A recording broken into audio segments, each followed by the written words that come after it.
Estados Unidos acaba de lanzar una de las ofensivas más silenciosas pero devastadoras contra Rusia desde el inicio de la guerra en Ucrania, y esta vez no se trata de enviar más tanques ni de congelar más cuentas bancarias. Esta vez Washington quiere algo mucho más tangible y mucho más valioso. Quiere recuperar físicamente cientos de buques petroleros que navegan bajo bandera rusa o que operan en la llamada flota sombra del Kremlin. Estamos hablando de barcos que transportan millones de barriles diarios de crudo ruso hacia Asia, Medio Oriente y África, burlando todas las sanciones occidentales, generando miles de millones de dólares que financian directamente la maquinaria de guerra de Putin. Y ahora Estados Unidos, junto con Reino Unido y la Unión Europea, están diseñando un mecanismo legal, financiero y hasta militar para interceptar, embargar o incluso confiscar esos buques. La jugada es audaz, peligrosa y podría redefinir no solo el comercio global de petróleo, sino las mismas reglas del derecho marítimo internacional. Pero Putin no solo se niega, está duplicando la apuesta, ampliando su flota fantasma, usando compañías pantalla registradas en paraísos fiscales, transbordos en alta mar y seguros piratas para mantener fluyendo el petróleo que mantiene viva su economía de guerra. Esta no es una batalla de tanques ni de misiles, es una guerra económica librada en los océanos del mundo, con consecuencias que van a afectar el precio de la gasolina en tu país, la inflación global y hasta la estabilidad de regímenes enteros que dependen del petróleo barato ruso. Cuando Rusia invadió Ucrania en febrero de 2022, Estados Unidos y Europa prometieron sanciones sin precedentes, congelar reservas del Banco Central ruso, expulsar bancos rusos del sistema SWIFT, prohibir la compra de petróleo ruso. Sonaba contundente, sonaba definitivo, pero había un problema gigantesco. Europa dependía del gas ruso y Asia del petróleo ruso. Cortar el suministro de golpe hubiera colapsado economías enteras y disparado la inflación al doble dígito. Así que Occidente diseñó algo más sofisticado, un techo de precio al petróleo ruso. La idea era permitir que Rusia siguiera vendiendo petróleo, pero solo a un precio máximo de $60 por barril. Cualquier país que comprara crudo ruso por encima de ese precio quedaría excluido de los servicios financieros, de seguros marítimos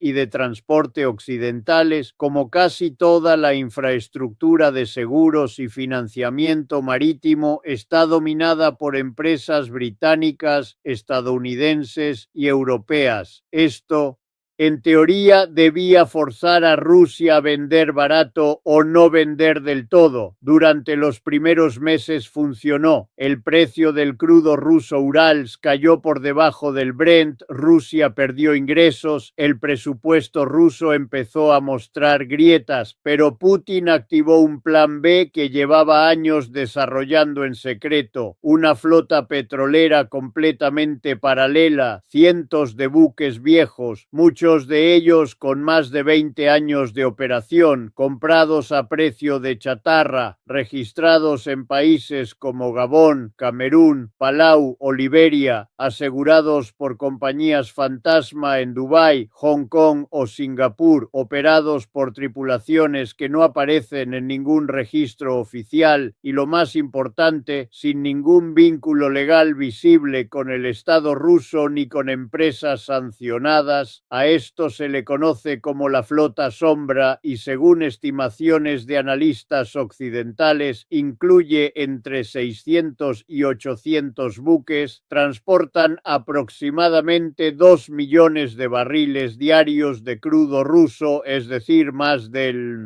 50% de las exportaciones rusas de petróleo por mar, y todo esto opera en una zona gris legal donde ningún país occidental tiene jurisdicción clara. Los barcos apagan sus transpondedores para no ser rastreados por satélite, realizan transferencias de carga en alta mar de barco a barco, cambian de bandera cada pocos meses y usan documentación falsificada sobre origen del crudo. Occidente sabía que esto estaba pasando, pero durante 2 años prefirió mirar para otro lado porque bloquear esa flota significaba menos petróleo ruso en el mercado global, lo que hubiera disparado los precios del crudo y aumentado la inflación justo antes de elecciones críticas. Pero ahora algo cambió, la guerra en Ucrania se estancó, los precios del petróleo están relativamente estables, las elecciones en Estados Unidos ya pasaron y Occidente finalmente tiene la tecnología satelital y la coordinación legal para rastrear, identificar y potencialmente intervenir esa flota sombra.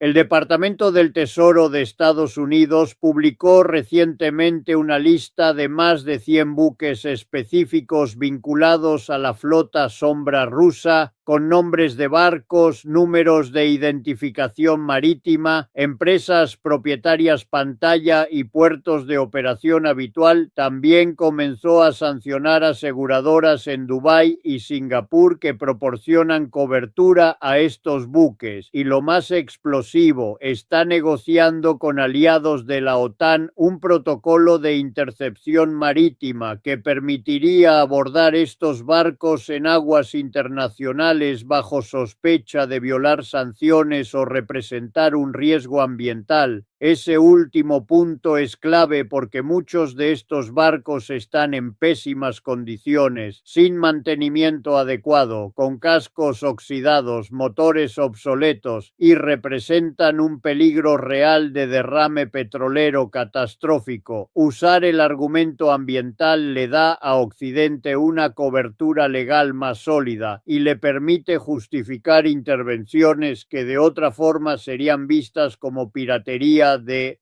Estado. Putin entiende perfectamente lo que está en juego. Perder esa flota sombra sería perder la mitad de sus ingresos petroleros. Estamos hablando de entre 50 y 70 mil millones de dólares anuales que sostienen su economía de guerra, pagan salarios militares, financian la producción de drones y compran componentes electrónicos para fabricar misiles. Así que la respuesta de Moscú ha sido expandir la flota todavía más. Rusia compró en los últimos meses otros 80 petroleros usados, principalmente en astilleros de desguace en Bangladesh, Pakistán e India, barcos que estaban literalmente a punto de ser desmantelados como chatarra. Putin los está reactivando con tripulaciones contratadas en Filipinas, Indonesia y Myanmar y los está poniendo a navegar bajo banderas de conveniencia en países que no tienen ni la capacidad ni el interés de supervisar realmente qué hacen. Además, Rusia creó una compañía estatal de seguros para transporte marítimo que opera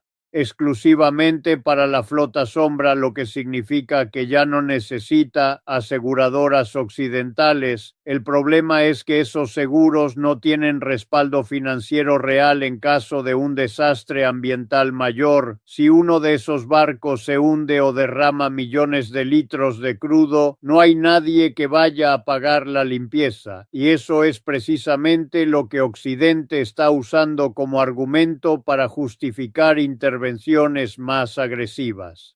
Entonces, Estados Unidos decidió cambiar de estrategia, ya no solo sancionar empresas, sino ir directamente por los barcos. El plan tiene 3 fases. Primero, identificación satelital total, usando satélites comerciales con radares capaces de rastrear barcos incluso cuando apagan sus transpondedores. Estas imágenes se cruzan con datos de transacciones financieras y patrones de navegación anómalos anómalos para crear una lista definitiva de barcos operando para la flota sombra rusa, segundo fase de presión legal y financiera. Sancionar no solo a los barcos, sino a los puertos que los reciben, a las empresas que les venden combustible, a los bancos que procesan sus pagos y a los países que les permiten usar sus banderas. Estados Unidos ya sancionó a varias empresas en Emiratos Árabes Unidos y amenazó a Panamá y Liberia con consecuencias si no retiran banderas a barcos en la lista negra. Y tercero, la fase más polémica, intercepción física. Esto implicaría que barcos de la Armada de Estados Unidos, Reino Unido o Francia puedan detener, abordar e inspeccionar petroleros sospechosos en aguas internacionales. Si se confirma que transportan crudo ruso violando sanciones, el barco podría ser escoltado al puerto aliado más cercano y su carga confiscada. Esto no tiene precedente en derecho marítimo moderno, es básicamente un bloqueo naval selectivo sin declarar una guerra formal, y ahí es donde la cosa se pone realmente peligrosa, porque Rusia ya declaró públicamente que considera cualquier intercepción de sus barcos petroleros como un acto de guerra y que responderá con todos los medios a su disposición. Eso incluye escoltas militares para sus petroleros usando fragatas y destructores, sino también la amenaza de represalias contra barcos occidentales, oleoductos submarinos o infraestructura energética crítica en Europa. Imagina un destructor estadounidense interceptando un petrolero. La tripulación se niega a detenerse. Estados Unidos dispara tiros de advertencia. El barco sigue navegando. Rusia envía un submarino a la zona. De repente tienes una confrontación militar en medio del Mediterráneo por un barco lleno de petróleo. Un solo error de cálculo y esto puede convertirse en el incidente más peligroso en décadas. Pero hay otro nivel en todo esto que casi nadie está discutiendo, y es que esta guerra por la flota petrolera rusa no es solo entre Rusia y Occidente, es también una tensión entre Estados Unidos y algunos de sus propios socios comerciales, porque China e India son los principales compradores de petróleo ruso barato. India incrementó sus compras de crudo ruso en más del 800% desde el inicio de la guerra, pasó de importar casi nada a convertirse en su segundo cliente más grande después de China. ¿Y sabes qué hace India con ese petróleo? Lo refina en sus complejos petroquímicos, lo convierte en gasolina y diésel y luego lo exporta a Europa y Estados Unidos con ganancia. Básicamente, India se convirtió en el lavadero de petróleo ruso. Occidente está comprando indirectamente crudo ruso refinado en India y pagando más caro por él. Es absurdo, pero nadie quiere romper relaciones con India porque Washington necesita a Nueva Delhi como contrapeso estratégico frente a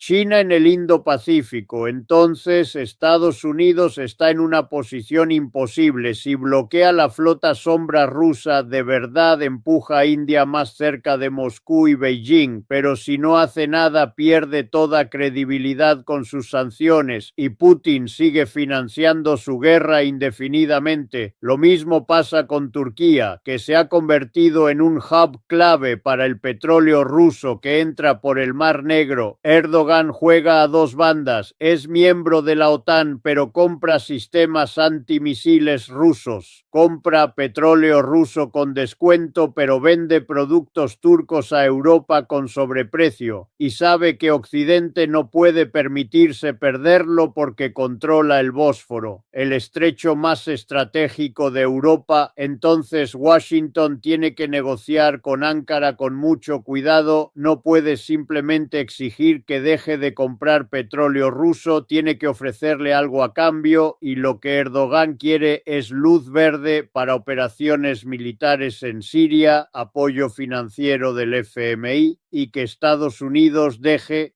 de criticar su récord de derechos humanos. Es chantaje geopolítico en toda regla, pero así funciona el juego. Ahora hablemos de las consecuencias prácticas, porque al final lo que importa es cómo nos afecta a todos. Si Estados Unidos logra bloquear efectivamente la flota sombra rusa, el primer efecto inmediato será un salto en el precio del petróleo. Estamos hablando de que 2 millones de barriles diarios desaparezcan del mercado global de un día para otro. Eso empujaría el precio del crudo por encima de los $90 por barril fácilmente. Dependiendo de cuán rápido Arabia Saudita y otros productores OPEP puedan aumentar producción para compensar, pero la OPEP ya está produciendo casi al límite de su capacidad después de años de subinversión y además Rusia es miembro de la OPEP. Si Occidente bloquea el petróleo ruso, Rusia tiene poder para bloquear cualquier aumento de producción saudí que compense su pérdida. Sube el petróleo, sube la gasolina, sube el transporte, sube todo, y la inflación que Occidente lleva 2 años tratando de controlar vuelve a dispararse. Los bancos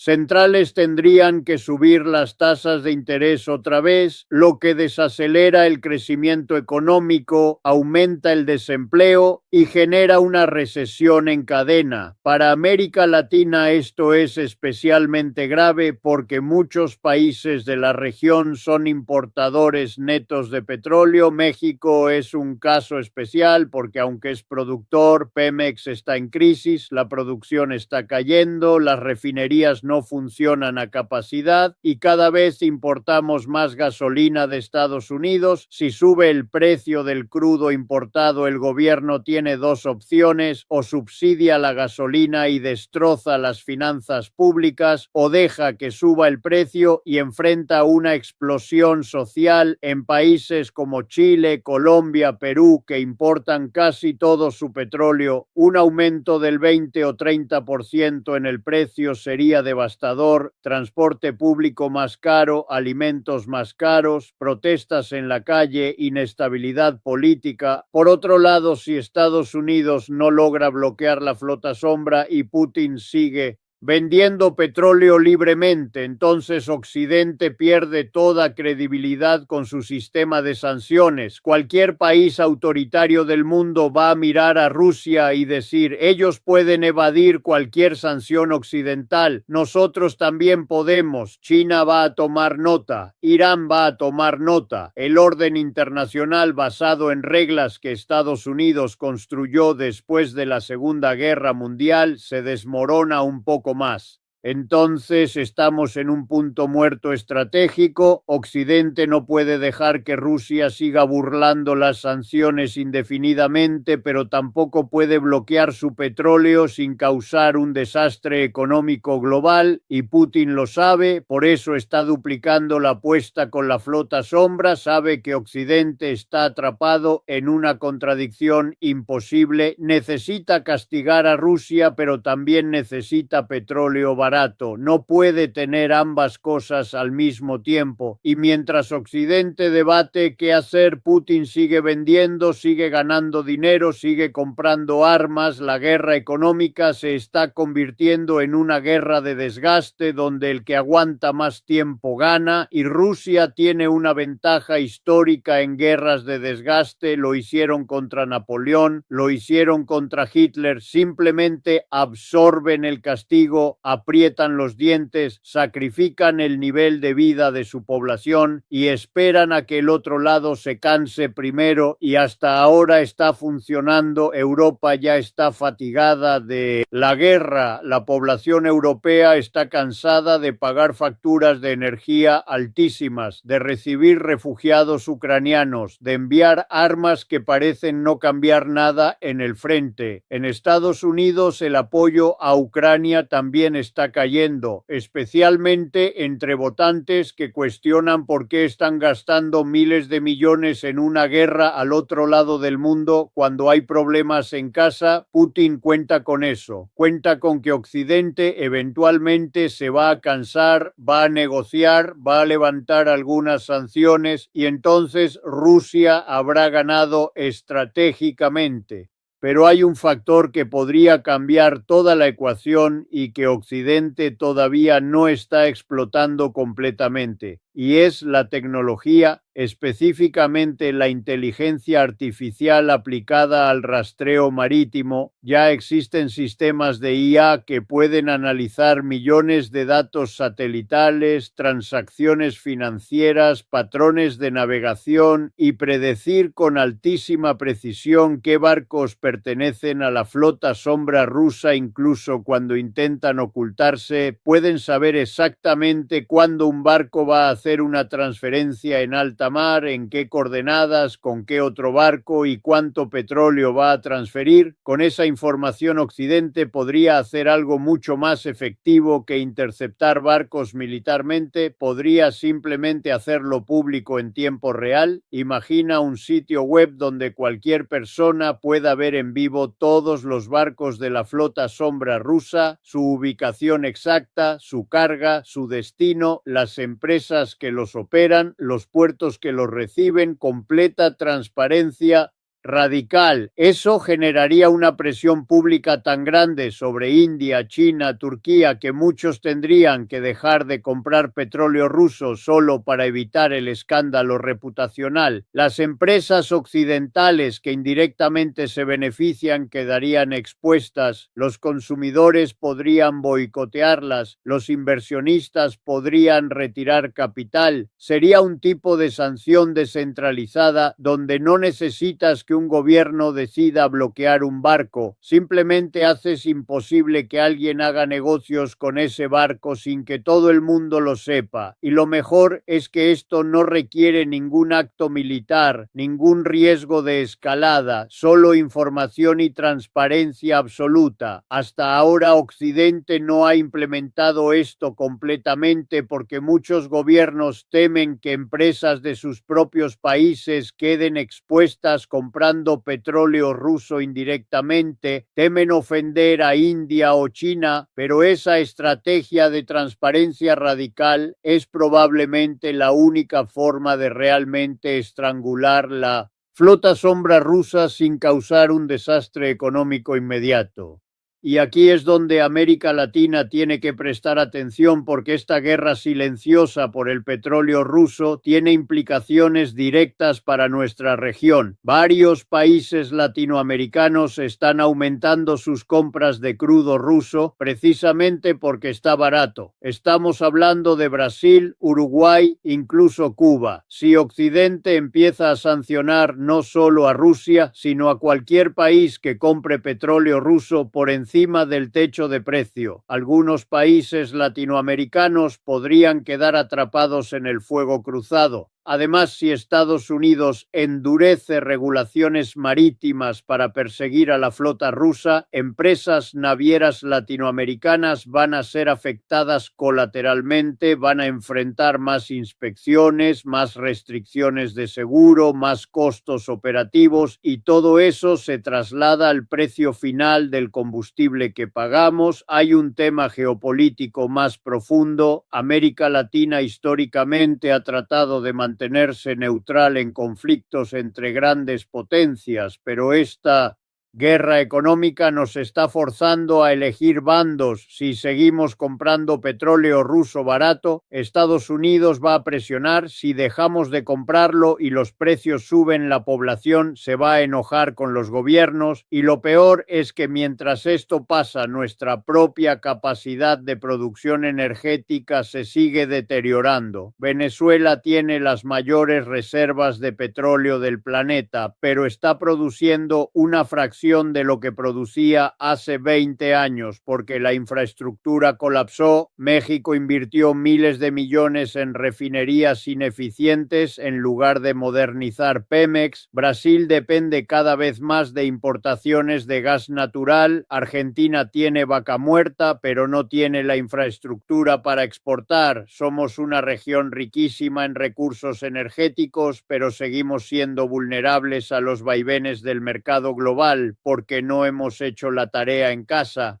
Así que al final, esta historia de Estados Unidos queriendo recuperar la flota petrolera rusa mientras Putin se niega, no es solo una disputa técnica sobre barcos y sanciones, es el campo de batalla donde se está decidiendo quién va a controlar la energía global en el siglo XXI. Es una guerra sin balas, pero con consecuencias tan graves como cualquier guerra convencional. Y todos vamos a sentir el impacto en tu bolsillo cada vez que llenes el tanque, en el precio de los alimentos, en la inflación que no baja porque la energía no baja, en la estabilidad política cuando la gente sale a protestar porque no puede pagar la luz ni el gas. Esto no es un tema lejano de geopolítica abstracta, es algo que nos está afectando ahora mismo y nos va a afectar todavía más en los próximos años. Por eso es fundamental entender cómo funciona este juego, quiénes son los jugadores, qué está en disputa y cuáles son nuestras opciones como región. Si este análisis te sirvió, suscríbete al canal, porque vamos a seguir destripando estas historias que los medios tradicionales no te cuentan completas. Dale like para que el algoritmo nos ayude a llegar a más personas que necesitan esta información. Comparte el video con alguien a quien le interese entender cómo funciona realmente el mundo. En el próximo video vamos a analizar cómo China está usando esta guerra energética entre Occidente y Rusia para posicionarse como el nuevo árbitro del comercio global de petróleo y por qué eso cambia todo para el futuro del yuan como moneda de reserva. No te lo pierdas, nos vemos en el próximo.